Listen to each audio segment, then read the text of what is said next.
வணக்கம். செய்திகளை விரிவாக பார்ப்பதற்கு முன்னதாக இந்த நேரத்திற்கான தலைப்புச் செய்திகளை முதலில் பார்க்கலாம். டெல்லியில் கரப்பான் பூச்சி கட்சியினரின் பேரணியில் நாடாளுமன்ற நுழைவாயில்கள் மூடல். மாணவர்கள், இளைஞர்கள் மீது போலீசார் கண்ணீர் புகை வீசியதுடன் கண்மூடித்தனமாக தாக்கியதால் உச்சக்கட்ட பரபரப்பு. நாடாளுமன்றம் நோக்கி சென்றவர்கள் மீது துப்பாக்கிச்சூடு நடத்த துணை ராணுவம் ஆயத்தமானதால் பதற்றம். போலீஸ் தடுப்புகளை தாண்டி மாணவர்கள் ஆவேசம். தீவிரவாதிகளை ஒடுக்குவது போல மாணவர்கள் மீது வன்முறை கட்டவிழ்ப்பு. மெட்ரோ ரயில் நிலையங்கள் மூடப்பட்டதுடன் இணைய சேவையும் துண்டிப்பு.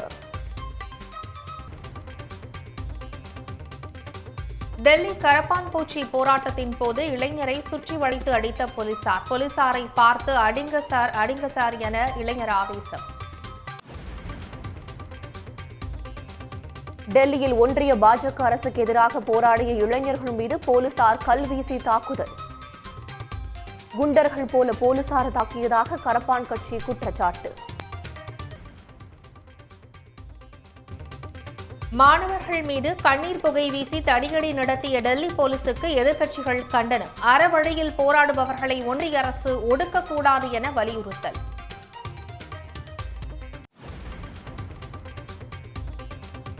நீட் முறைகேடு விவகாரத்தில் ஒன்றிய கல்வி அமைச்சர் பிரதானுக்கு முற்றும் நெருக்கடி. ஒன்றிய அமைச்சர் அமித்ஷா பியூஷ் கோயலை சந்தித்து அடுத்தடுத்து ஆலோசனை.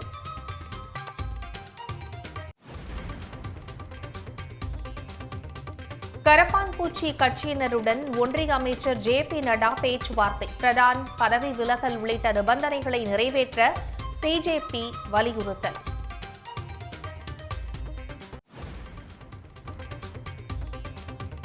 மாணவர்கள் மீது தடியடி நடத்தியது ஜனநாயகத்திற்கு எதிரானது என காங்கிரஸ் கண்டனம். மோடி அரசு பதவியில் நீடிக்கும் தகுதியை இழந்துவிட்டதாக கார்கே குற்றச்சாட்டு.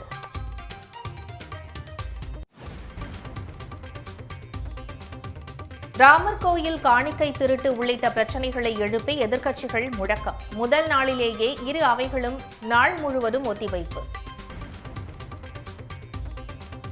முதலமைச்சர் குறித்த பேச்சுக்காக விளாத்திக்குளம் திமுக எம்எல்ஏ மார்க்கண்டேயன் கைது.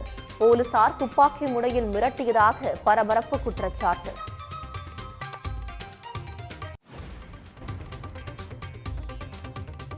விளாத்திக்குளம் எம்எல்ஏ கைதுக்கு திமுக தலைவர் மு.க. ஸ்டாலின் கடும் கண்டனம். தமிழ்நாட்டில் நடப்பது சட்டத்தின் ஆட்சியா சாத்தானின் ஆட்சியா எனவும் கேள்வி.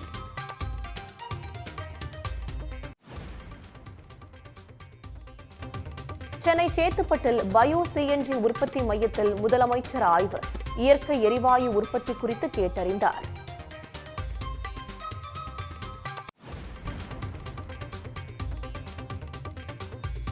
முதலமைச்சர் விஜய் வருகைக்காக சென்னை சேத்பட்டில் இடிந்த தடுப்பு சுவரை திரையிட்டு மறைப்பு. சேதமடைந்த நடைபாதைகளையும் மறைத்ததால் மக்கள் அதிர்ச்சி.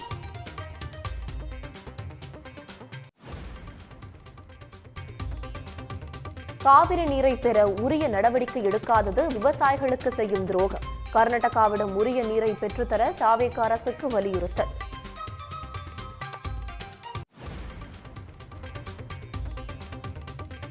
சி.வி. சண்முகம் ஆதரவாளர்கள் 1000த்திற்கும் மேற்பட்டோர் அதிமுகவில் இருந்து விலகல். எடப்பாடி பழனிசாமி இல்லாததால் கட்சி தலைமை அலுவலகத்தில் விலகல் கடிதம்.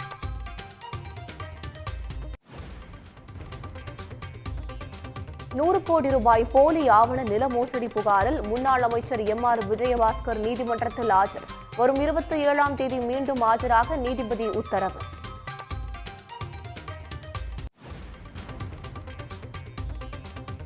தவறாக மின் கணக்கீடு செய்யும் ஊழியர்கள் மீது நடவடிக்கை எடுக்கப்படும். 8 இடங்களில் மட்டுமே மின் கட்டண குளறுபடி என அமைச்சர் நிர்மல்குமார் விளக்கம்.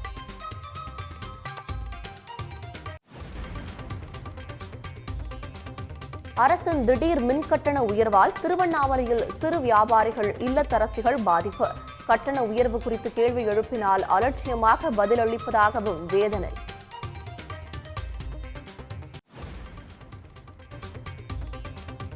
நாடாளுமன்றத்தில் மேகதாது விவகாரம் பற்றி விவாதிக்க தொடர்ந்து அனுமதி மறுப்பு. நாளையும் திமுக குரல் எழுப்பும் என எம்பி திருச்சி சிவா உறுதி.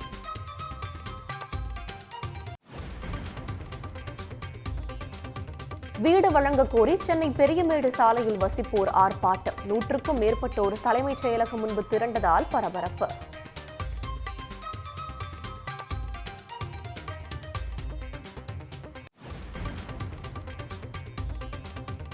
கடலூர் அருகே பள்ளி வேன் ஏறி 1ஆம் வகுப்பு மாணவன் உயிரிழப்பு. மாணவன் இறங்கிய பிறகு வேன் ஓட்டுநர் கவனிக்காமல் இயக்கியதால் விபத்து.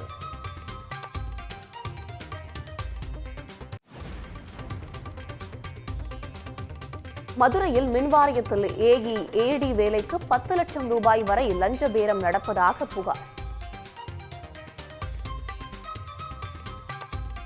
நடவடிக்கை எடுக்க கோரி ஆடியோ ஆதாரத்துடன் ஆட்சியரிடம் மனு.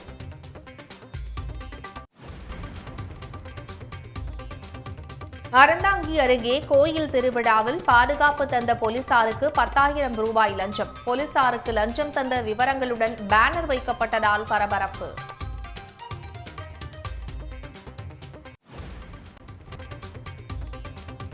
ஹைதராபாத் தேசிய காவல் அகாடமியில் பெண் பயிற்சி ஐபிஎஸ் அதிகாரிக்கு பாலியல் துன்புறுத்தல். சக ஐபிஎஸ் அதிகாரி மீது வழக்கு பதிவு செய்து நடவடிக்கை. நாடாளுமன்றத்தை நோக்கி பேரணியாக சென்ற கரப்பான்பூச்சி ஜனதா கட்சியினர் மீது தடியடி நடத்திய போலீசார் நாடாளுமன்ற நுழைவு வாயிலையும் இழுத்து மூடியதால் டெல்லியில் உச்சகட்ட பரபரப்பு நிலவுகிறது. நீட் வினாத்தாள் கசிவு விவகாரத்தில் மத்திய கல்வி அமைச்சர் திரு தர்மேந்திர பிரதான் பதவி விலக கோரி டெல்லி ஜந்தர் மந்தரில் கரப்பான்பூச்சி ஜனதா கட்சியினர் தொடர் போராட்டங்களில் ஈடுபட்டு வருகின்றனர். அங்கு உண்ணாவிரத போராட்டம் நடத்திய சமூக ஆர்வலர் சோனம் வாங்சுக்கை போலீசார் வலுக்கட்டாயமாக நேற்று முன்தின மருத்துவமனையில் சேர்த்தனர். எனினும் உண்ணாவிரதத்தை தொடரும் அவர் நாடாளுமன்றத்தை நோக்கி இன்று நடைபெறும் பேரணியில் இளைஞர்கள் கலந்து கொள்ள வேண்டும் என அழைப்பு விடுத்திருந்தார். இதனால் நேற்று இரவு முதலே பலர் டெல்லி ஜந்தர் மந்தரில் கூட தொடங்கினர். இதனால் பேரணி செல்ல அனுமதி வழங்கப்படவில்லை என அறிவித்த டெல்லி காவல்துறை மீறினால் கடும் நடவடிக்கை எடுக்கப்படும் என்று எச்சரித்தது. மேலும் டெல்லியில் 5 நபர்களுக்கு மேல் ஒரு இடத்தில் ஒன்று கூட கூடாது எனவும் உத்தரவிடப்பட்டது. ஆனால் அதையும் மீறி இளைஞர்கள் கூட தொடங்கியதால் டெல்லியின் ஜந்தர் மந்தர், நாடாளுமன்ற வளாகம் அமைந்துள்ள விஜய் சவுக், இந்தியா கேட் உள்ளிட்ட இடங்களில் பாதுகாப்பு அதிகரிக்கப்பட்டுள்ளது. இளைஞர்கள் மெட்ரோ ரயில் மூலம் பெருமளவில் குவிந்ததால் ஜன்பத், ராஜீவ் சவுக், பட்டேல் சவுக், மத்திய தலைமைச் செயலகம், சர்வோதயா தீர்த்தா உள்ளிட்ட மெட்ரோ ரயில் நிலையங்கள் மூடப்பட்டன. இதனால் இளைஞர்கள் தாவி குதித்து வெளியேறினர்.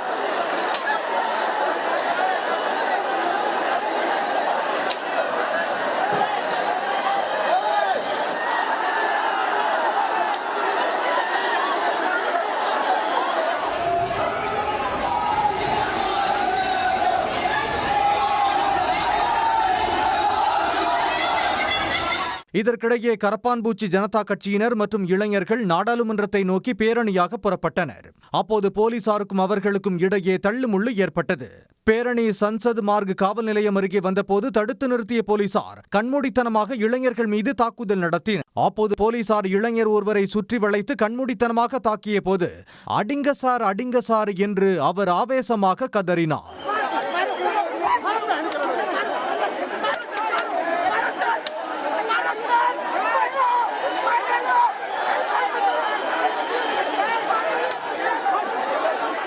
இந்த தடியடி காரணமாக நெரிசலில் சிலர் மயங்கி விழுந்தனர். பலருக்கு காயங்கள் ஏற்பட்டன.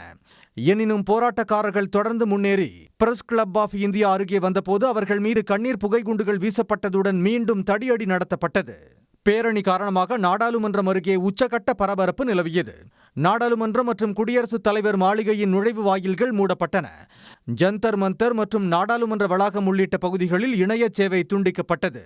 வஜ்ரா வாகனங்கள் தண்ணீரை பீச்சியடிக்க தயார் நிலையில் இருப்பதுடன் துணை ராணுவ படையினர் துப்பாக்கியுடன் தயார் நிலையில் உள்ளனர். இந்த நெருக்கடியான சூழலில் உள்துறை அமைச்சர் அமித்ஷாவை அமைச்சர் தர்மேந்திர பிரதான் சந்தித்து பேசினார். இதனால் அவர் பதவி விலகுகிறாரா என கேள்வி எழுந்துள்ளது. இதற்கிடையே அரசின் அழைப்பை ஏற்று கரப்பான்பூச்சி ஜனதா கட்சியின் செய்தி தொடர்பாளர்களான சௌரவ் தாஸ், அசுதோஷ் ரங்கா ஆகியோர் சுகாதார அமைச்சர் ஜே.பி. நட்டாவை சந்திக்க உள்ளனர். ஆனால் சிஜேபி நிறுவனர் அபிஜித் தீப்கேவை போலீசார் அழைத்து சென்றது பரபரப்பை ஏற்படுத்தியுள்ளது.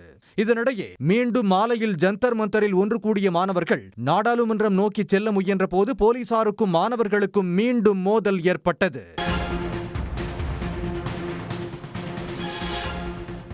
திமுக எம்எல்ஏ கைது விவகாரத்தில் செய்தி சேகரிக்க சென்ற செய்தியாளர்களுக்கு ஏடிஎஸ்பி மிரட்டல் விடுத்திருக்கிறார். இது பற்றி கூடுதல் விவரங்களை வழங்குகிறார் நம்முடைய செய்தியாளர் ஜெயக்குமார். கூடுதல் விவரம் என்ன? தூத்துக்குடி மாவட்டம் விளாத்திக்குளம் சட்டமன்ற உறுப்பினர் மார்க்கண்டேயனை இன்று அதிகாலை அவரது வீட்டிலிருந்து கைது செய்தார்கள். தொடர்ந்து 14 மணி நேரம் அவரிடம் விசாரணை செய்யப்பட்டது. ஆனால் விசாரணை செய்யப்பட்டதில் மொத்தம் 5 நிமிடம் வீடியோக்கள் மட்டுமே பதிவு செய்யப்பட்டதாகவும் கூறப்படுகிறது. இந்த நிலையில மாவட்ட காவல்துறை கண்காணிப்பாளர் அலுவலகத்தின் அருகே யாருமே நெருங்காத அளவிற்கு காவல்துறையினர் இன்று ஒரு அராஜகமான செயலிலே ஈடுபட்டு வந்தார்கள். யாருமே காவல் கண்காணிப்பாளர் அலுவலகம் அருகே செல்ல முடியாத அளவுக்கு வைத்துக் கொண்டு காவல் கண்காணிப்பாளர் அலுவலகம் உள்ளே வாகனத்தை விட்டு அவரை ஏற்றி சென்றனர். யாருமே வீடியோ பதிவு செய்யாத அளவிற்கு ஏற்றி சென்றனர். தூத்துக்குடி அரசு மருத்துவமனைக்கு மருத்துவ பரிசோதனைக்காக வந்தபோது அவரிடம் பேச்சு எடுக்க சென்ற செய்தியாளர்களிடம் அவர் தன்னை துப்பாக்கி முனையில் காவல்துறையினர் மிரட்டியதாகவும், மிரட்டி அவர்கள் என்ன சொல்கிறார்களோ அதில் கையெழுத்திட வேண்டும் என மிரட்டியதாகவும், அதனாலேயே கண்காணிப்பாளர் அலுவலகத்திற்குள் யாரையும் அனுமதிக்கவில்லை எனவும் பேட்டியில் கூறியிருந்தார். அதோடு தன்னை கொலை செய்து விடுவார்கள் என்ற அச்சம் இருப்பதாகவும் கூறியிருந்தார். இந்த நிலையில் அந்த வீடியோ எடுத்துக் கொண்டிருந்த செய்தியாளர்கள் மற்றும் ஒளிப்பதிவாளர்களை அங்கே கண்காணிப்பில் இருந்த ஏடிஎஸ்பி திபு என்பவர் அனைவரையும் வெளியே தள்ளிவிட்டார். தள்ளிவிட்டதோடு நாக்கை துருத்தி கொண்டு விடுவேன் என மிரட்டினார். இந்த நிலையில் பத்திரிகையாளர்கள் சிறிது நேரம் விவாதத்தில் ஈடுபட்டனர். மீண்டும் அங்கே காத்திருந்து மருத்துவ பரிசோதனைக்கு பிறகு மார்க்கண்டேயன் வெளியே அழைத்து வரப்பட்டார். அப்போதும் செய்தியாளர்கள் பேட்டிக்காக முயற்சி செய்தார்கள். அப்போதும் பேட்டிக்கு முயற்சி செய்த செய்தியாளர்களை தள்ளிவிட்டு எவனாக இருந்தாலும் வாங்க பார்ப்போம் அப்படி என்ற தோணியில் ரவுடி போல் செயல்பட்டதுதான் ஏடிஎஸ்பி திபு ரவுடி போல் செயல்பட்டார் என்றுதான் சொல்ல வேண்டும். இந்த நிலையில் அங்கு சிறிது நேரம் பரபரப்பு ஏற்பட்டது. மீண்டும் தற்போது தூத்துக்குடி நீதிமன்றம் JM1 நீதிபதி சுமதி முன்னிலையில் தற்போது விசாரணையானது நடைபெற்று வருகிறது. மார்க்கண்டேயன் தரப்புல வழக்கறிஞர்கள் ஜான் அலெக்சாண்டர், பாபு செல்வகுமார், அரசு தரப்புல கண்ணன் ஆகியோர் வாதிட்டு வருகிறார்கள். காரசாரமாக தற்போது விவாதமானது நடைபெற்று வருகிறது. இந்த காவல்துறையினர் அடக்குமுறையானது எல்லை மீறி சென்று கொண்டிருக்கிறது எனவே கூறலாம். ஏனென்றால் இன்று காலை மக்கள் குறைதீர்ப்பு நாள் கூட்டம் மாவட்ட ஆட்சியர் அலுவலகத்தில் அதற்கு கூட மக்களை அனுமதிக்க முடியாத அளவிற்கு அராஜகமான போக்கில் காவல்துறையினர் செயல்பட்டார்கள் என்றுதான் சொல்ல வேண்டும். காவல்துறையினர் மக்களுக்கு பாதுகாப்பாக இருப்பார்கள். ஆனால் காவல்துறையினரை கண்டால் பயந்து செல்லக்கூடிய நிலைதான் தற்போது நிலவி வருகிறது. பத்திரிகையாளர் முதற்கொண்டு யாருமே காவல்துறையினர் அருகே செல்ல முடியாத அளவிற்கு இன்று ஒரு அராஜகமான செயலிலேயே காவல்துறையினர் ஈடுபட்டு வந்தார்கள். இதிலும் ஏடிஎஸ்பி சிபு என்பவர் மிகவும் அராஜகமாக கொண்டு விடுவேன் எனவும் நாக்கை துருத்தி கொண்டு வந்ததும் வாருங்கள் போட்டு பார்ப்போம் என கூறியதும் மிகுந்த அச்சத்தை ஏற்படுத்தியுள்ளது. முதலமைச்சர் விஜய் குறித்து விமர்சித்ததற்காக விளாத்திக்குளம் திமுக எம்எல்ஏ கைது செய்யப்பட்டுள்ளதற்கு கண்டனம் தெரிவித்திருக்கும் திமுக தலைவர் மு.க.ஸ்டாலின் நடைபெறுவது சட்டத்தின் ஆட்சியா அல்லது சாத்தானின் ஆட்சியா என்று கேள்வி எழுப்பியிருக்கிறார். தூத்துக்குடி மாவட்டம் கோவில்பட்டியில் நடைபெற்ற பொதுக்கூட்டத்தில் விளாத்திக்குளம் திமுக எம்எல்ஏ மார்க்கண்டேயன் முதலமைச்சர் விஜயை விமர்சித்து பேசினார். இதையடுத்து அவர் மீது நடவடிக்கை எடுக்க கோரி தவேக நிர்வாகி காசிராம் போலீசில் புகார் அளித்தார். இதன் அடிப்படையில் அதிகாலையில் விளாத்திக்குளத்தில் தனது வீட்டில் இருந்த திமுக எம்எல்ஏ மார்க்கண்டேயனை போலீசார் கைது செய்தனர். இதற்கு எதிர்ப்பு தெரிவித்து திமுகவினர் போராட்டத்தில் ஈடுபட்டதால் அங்கு பரபரப்பு ஏற்பட்டது.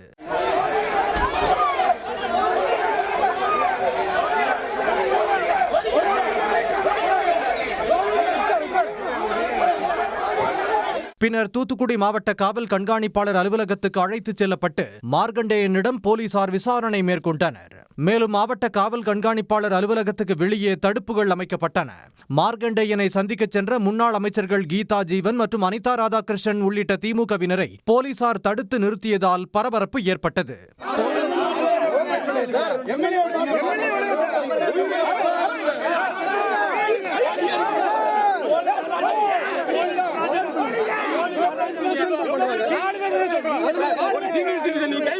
போலீசாரின் நடவடிக்கையை கண்டித்து முன்னாள் அமைச்சர்களும் திமுகவினரும் சாலையில் அமர்ந்து போராட்டத்தில் ஈடுபட்டனர். அவர்களை கைது செய்ய போலீசார் முயன்றதால் அங்கு தள்ளுமுள்ளு ஏற்பட்டது.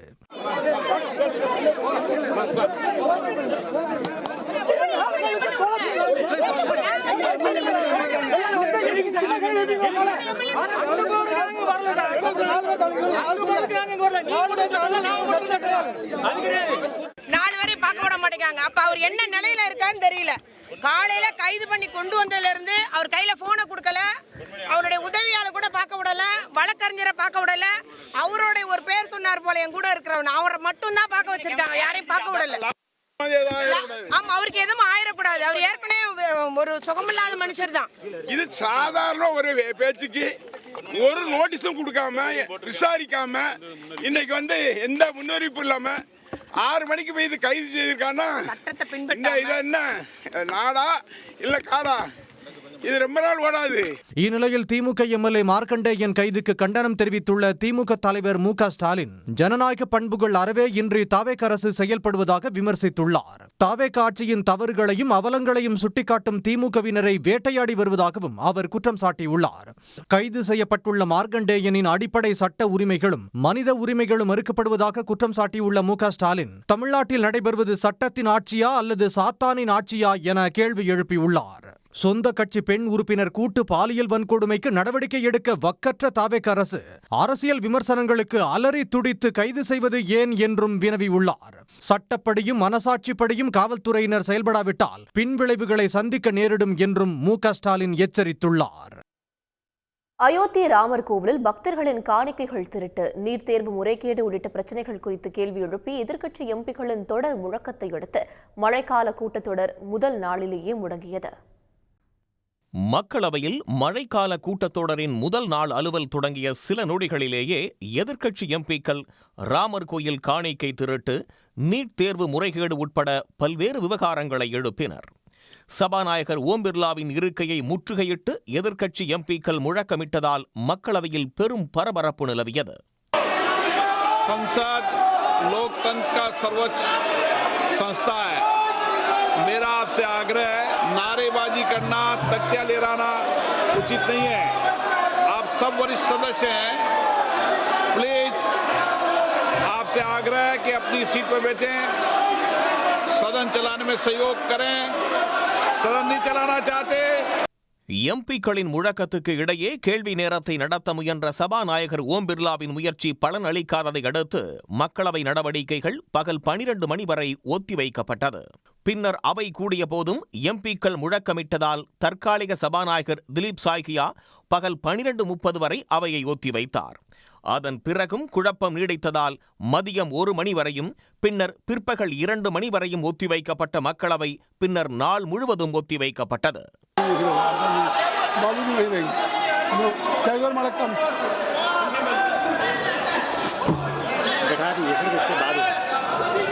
सभा की कार्रवाई कल मंगलवार दिनांक 21 जुलाई 2026 को प्रातः 11 बजे तक के लिए स्थगित की जाती है.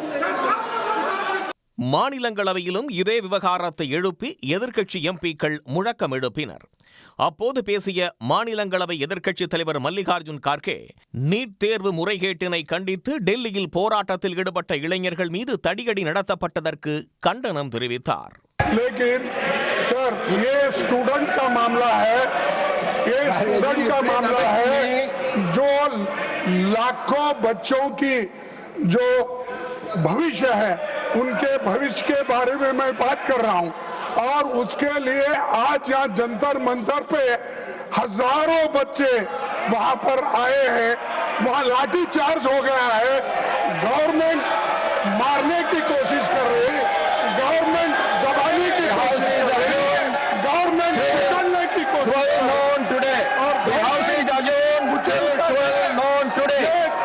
கார்கேவின் பேச்சுக்கு எதிர்ப்பு தெரிவித்து பாஜக எம்பிக்களும் குரல் எழுப்பியதால் மாநிலங்களவை முதலில் பகல் 12 மணி வரை ஒத்திவைக்கப்பட்டது. பின்னரும் குழப்பம் நீடித்ததால் அடுத்தடுத்து 3 முறை ஒத்திவைக்கப்பட்ட மாநிலங்களவை பின்னர் நாள் முழுவதும் ஒத்திவைக்கப்பட்டது.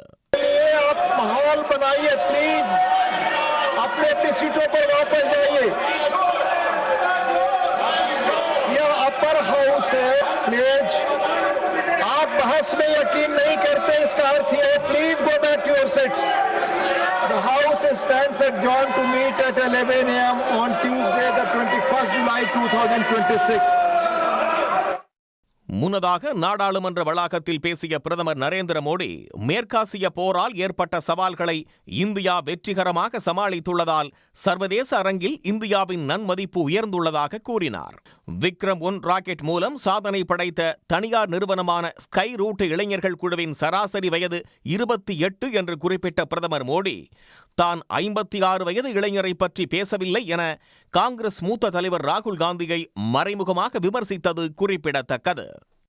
தமிழ்நாட்டு விவசாயிகள் நலன் கருதி மேகதாது அணை கட்டுவதற்கு ஒன்றிய அரசு அனுமதி தரக்கூடாது என்று திமுக மாநிலங்களவை குழு தலைவர் திருச்சி சிவா வலியுறுத்தியுள்ளார். டெல்லியில் செய்தியாளர்களை சந்தித்த அவர் தமிழ்நாட்டு பிரச்சினைகளுக்கு ஒன்றிய அரசு செவி சாய்க்கவில்லை என்று குற்றம் சாட்டினார்.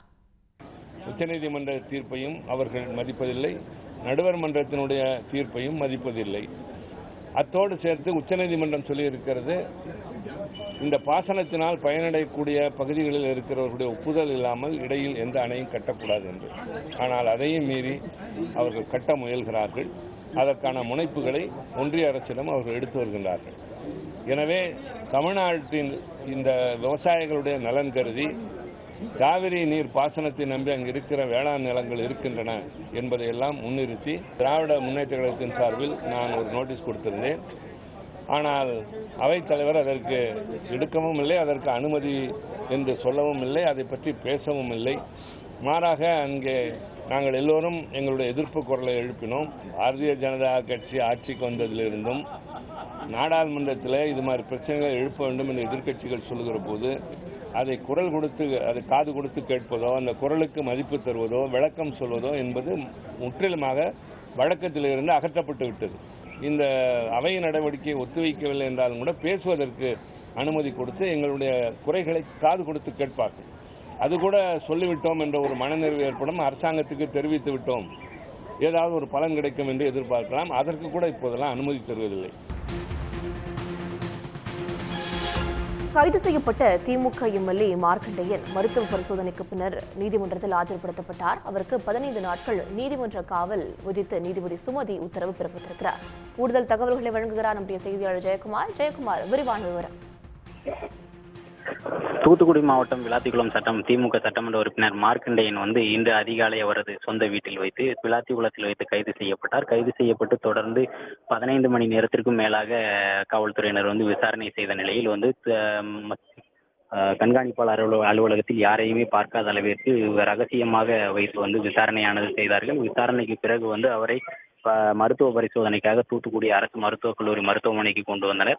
அங்கே மருத்துவ பரிசோதனைக்கு பிறகு அங்கிருந்து நீதிமன்றம் அழைத்து வரப்பட்டனர். அப்போது அழைத்து வந்த அவர் தூத்துக்குடி JM 1 அதாவது குற்றவியல் நீதிமன்றம் 1ல ஆஜர்படுத்தப்பட்டார். நீதிபதி சுமதி முன்னிலையில் ஆஜர்படுத்தப்பட்ட நிலையில் மார்க்கண்டேயனுக்கு ஆதரவாக ஜான் அலெக்சாண்டர் மற்றும் பிரபு செல்வகுமார் ஆகியோர் வாதிட்டார்கள். அவர்கள் இந்த முறையாக சம்மன் வழங்காமல் அவரை கைது செய்தது தவறு என அவர்கள் தங்களது வாதத்தை முன்வைத்தார்கள். இதே போன்று ஒரு நபரை குறிப்பிட்டு பேசும்போது அவர் கொலை மிரட்டல் விடுத்ததாக இருந்தால் அவர் அந்த நபர் தான் புகார் அளிக்க வேண்டும், யாரோ ஒருவர் புகார் அளிப்பதற்கு கைது செய்யக்கூடாது என்றும் மார்க்கண்டேயன் தரப்பில் வாதத்தை வைக்கப்பட்டது. இந்த நிலையில அரசு தரப்பு வழக்கறிஞர்கள் இதே போன்று அடிக்கடி ஒருவராக பேசி வருவதால் கண்டிப்பாக சிறையில் அடைக்க வேண்டும், இது போன்ற இன்னும் வெளியே விட்டால் பொது அமைதிக்கு பங்கம் விளைவிக்கும் வகையில் வேறு ஏதேனும் பேசக்கூடும் என்பதால் அவரை கண்டிப்பாக கைது செய்து சிறையில் அடைக்க வேண்டும் என எதிர்தரப்பு வழக்கறிஞர் கண்ணன் வாதிட்டார். 2 தரப்பு வாதங்களையும் கேட்டறிந்த சுமதி 15 நாட்கள் நீதிமன்ற காவலில் வைக்க சொல்லி உத்தரவிட்டிருக்கிறார். அதோடு வரும் 3ஆம் தேதி மீண்டும் நீதிமன்றத்தில் ஆஜர்படுத்தவும் உத்தரவு பிறப்பிக்கப்பட்டிருக்கிறது. தற்போது நீதிமன்றத்தில் இந்த காரசார விவாதத்திற்கு பிறகு இங்கிருந்து அவர் எந்த சிறைக்கு தூத்துக்குடியில் இருக்கக்கூடிய பேரூரணி சிறைக்கு அழைத்து செல்லப்படுகிறாரா அல்லது பாளையங்கோட்டை சிறைக்கு அழைத்து செல்லப்படுகிறாரா என்பது இனிதான் தெரிய வரும். தற்போது விசாரணை முடிந்து நீதிபதி 15 நாட்கள் நீதிமன்ற காவலில் வைக்க உத்தரவிட்டிருக்கிறார். வரும் ஆகஸ்ட் 3ஆம் தேதி மீண்டும் மறு விசாரணைக்கு வரவும் அறிவுறுத்தப்பட்டிருக்கிறது. உடனுக்குடன் செய்திகளை தெரிந்து கொள்ள சன் நியூஸ் பெல் ஐகானை கிளிக் பண்ணுங்க.